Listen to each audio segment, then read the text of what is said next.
First of all video ஆரம்பிக்கிறதுக்கு முன்னாடி நம்ம கடைசியாக போட்ட 2 வீடியோவுக்கும் சுத்தமாக ரெஸ்பான்ஸ் இல்லை. நான் எதிர்பார்த்தது 100K பட் கிடச்சது 1K கீழே. அந்த வீடியோவை பார்க்காதவங்க டிஸ்கிரிப்ஷனில் வீடியோவோட லிங்க் இருக்குது, மறக்காமல் பாருங்கடா வாய்ஸ். இப்போது மாரி செல்வராஜோட உலகத்துக்கு போகலாம். அவரோட முந்தைய படங்கள் மாதிரி தான் இந்த படமும் இருக்கும்னு நினச்சி இந்த படத்துக்கு போனேன். ஆனால் அவரோட மேக்கிங் வேறு மாதிரி இருந்துச்சு. மாரியோட ஆர்ட் ஸ்டைல் எனக்கு ரொம்ப டிஃப்ரெண்ட்டாக இருந்துச்சு. பிகாஸ் என்னோட மென்டார் ராமோட படம் பார்த்த மாதிரி இருந்துச்சு. ஸோ இந்த படம் எப்படி இருக்குன்னு இந்த வீடியோவில் பார்க்க போகிறதில்ல, ஜஸ்ட் அனலைஸ் அண்ட் ஏன் இந்த படத்தை பார்க்கணுன்னு கடைசியில் நீங்களே புரிஞ்சுப்பீங்க. வீடியோவை ஃபுல்லாக பாருங்கள். என்ன நிறைய பேர் முதுகுல குத்தி இருக்கானுங்க. பேசிக்காக மாரி செல்வராஜ்னாலே காஸ்டிசம் அண்ட் 2 ஊரில் ஒரு ஊரோட வழியை படமாக காமிச்சிருப்பாரு. ஆனால் இந்த வாழையில் ஒரு சின்ன பையன் அவனோட வாழ்க்கையில் ஏகப்பட்ட கனவுகள், எப்படியாச்சும் நம்ம வாழ்க்கை நல்லபடியாக மாறிடாதான்னு மக்களையே ஏங்க வச்ச ஒரு கேரக்டர் இந்த ஒரு கதாபாத்திரம். நம்ம லோகேஷ் ட்ரை பண்ண மாதிரியே இந்த படத்துலையும் பழைய சாங்கை ப்ளேஸ் பண்ணியிருக்காங்க.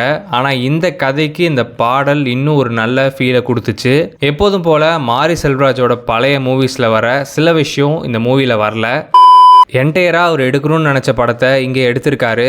உண்மையிலே ராம் சொன்ன மாதிரி இந்த படத்தை ஃபஸ்ட்டு படமாக எடுத்திருந்தா ராம்க்கு என்ன ஆச்சோ அதே தான் இவருக்கும் நடந்திருக்கும். கட்டுரை தமிழ் மாதிரி ஒரு நல்ல படத்தை கொடுத்தாலும் இன்றைக்கும் அவர் எதிர்பார்த்த வெற்றிங்கிறது ரொம்ப கம்மி தான்.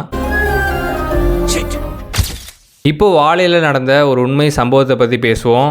ஆக்சுவலாக என்ன நினச்சேன்னா, இந்த சின்ன பையன் இறந்துருவான், இது ஒரு பெரிய இம்பேக்டை நமக்கு கிளைமேக்ஸில் க்ரியேட் பண்ணணும்னு நினச்சேன். பட் இது அங்கே நடக்கலை. சிவனந்தன்கிற சின்ன பையன் அவனோட அம்மா ஸ்கூலுக்கு லீவ் போட்டுட்டு வாழை வெட்டுறதுக்காக வேலைக்கு போகணுன்னு அனுப்புகிறாங்க. ஆனால் அவன் ஸ்கூலுக்கு தான் போவன்னு கிளம்புறான். ஆனால் இன்னொரு பக்கம் ஊரில் இருக்க பாதி பேர் வேலை செய்ய போகிறாங்க. போன வண்டி ஆக்சிடெண்ட் ஆகிடுது. இதில் அவனோட அக்கா, அவன் அப்பாவாக நினச்ச கலையரசன் அண்ட் அவனோட நண்பன் சேகர் இறந்துடுறாங்க. இதெல்லாம் ஒரு பக்கம் இருந்தாலும் 2 நாளாக சாப்பிடாமல் இருக்கான். அவங்க இறந்ததை தாங்க முடியாமல் சாப்பாடும் உள்ளே இறங்காமல் ஒரு ஷாட் இருக்கும். மாரி செல்வராஜ் அண்ட் சனா இந்த இடத்துல பின்னிட்டாங்க. என்னதான் நமக்கு அழுக வரலனாலும் இந்த ஷாட் எல்லாருக்கும் ரொம்பவே பிடிக்கும், நான் கேரண்டியாக சொல்கிறேன். படத்தில் படிப்பை ரொம்ப ஸ்ட்ராங்காக டிஃபைன் பண்ணுறாரு. வெற்றிமாறனுக்கு அடுத்து மாரி செல்வராஜ் எஜுகேஷனை நல்லாவே போர்ட்ரேட் பண்ணுறாரு. இது அடுத்து வர யங் டேரக்டர்ஸ்க்கு நல்ல ஒரு அனலைஸை கொடுக்கும். அண்ட் மெயினாக சொல்லணுன்னா படத்தில் வந்த எல்லாரும் அவங்க ரோலை பர்ஃபெக்டாக பண்ணியிருப்பாங்க.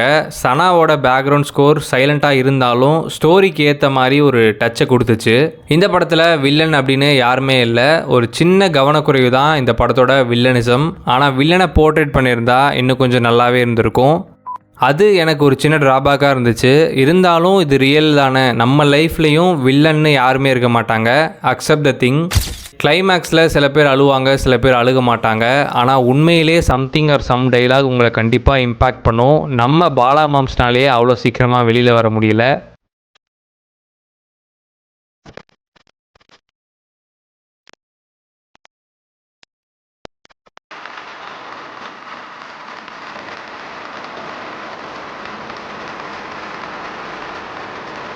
இந்த படமும் அங்கங்கே பாலாவோட மேக்கிங் ஸ்டைல் மாதிரியே இருந்துச்சு. அண்ட் நிறைய டேரக்டர்ஸ் இந்த மூவிக்கு பாசிட்டிவ் ரெஸ்பான்ஸ் கொடுத்தது நெக்ஸ்ட் ஸ்டேஜுக்கு ஒரு ப்ரொமோட் பண்ணியிருக்கு.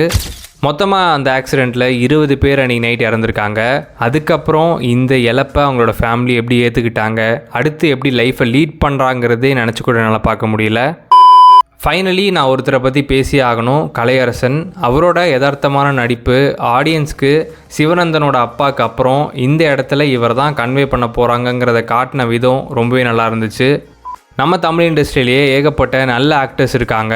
இவங்களே இன்னும் யாருமே ஒழுங்காக யூஸ் பண்ணலன்னு தான் சொல்லுவேன். ஹீரோயின்ஸும் சரி அதர் இண்டஸ்ட்ரியில் தான் இப்போலாம் போடுறாங்க. We have best and quality ஆக்டர்ஸ்னு ப்ரூவ் பண்ணணும். என்னதான் நம்மக்கிட்ட நல்ல கான்செப்ட் இருந்தாலும் மாஸ் ஃபைட் வித் பிஜிஎம் தான் ஆடியன்ஸ் எதிர்பார்க்குறாங்கன்னு நினைக்கிறேன். இது சேஞ்ச் ஆகணும்னா நம்ம ஃபஸ்ட்டு இந்த கான்செப்ட் எல்லாத்தையும் அக்செப்ட் பண்ணணும். அப்போ தான் இந்த மாதிரி படங்களை பார்க்குற மைண்ட் செட் வரும். வாழை ஒரு யதார்த்தமான படைப்பு. உங்களோட எக்ஸ்பீரியன்ஸ் அண்ட் ரிவ்யூவை கமெண்ட்ஸில் சொல்லுங்கள், கண்டிப்பாக பின் பண்ணுறேன். அடுத்த ஒரு நல்ல வீடியோவில் சந்திப்போம். பாய். சில பேரோட படத்தை பிளான் பண்ணி ஃப்ளாப் பண்ணுறாங்கன்னு கேள்விப்பட்டேன். வீடியோ ரெடி ஆகுது, கூடிய சீக்கிரம் பார்ப்போம்.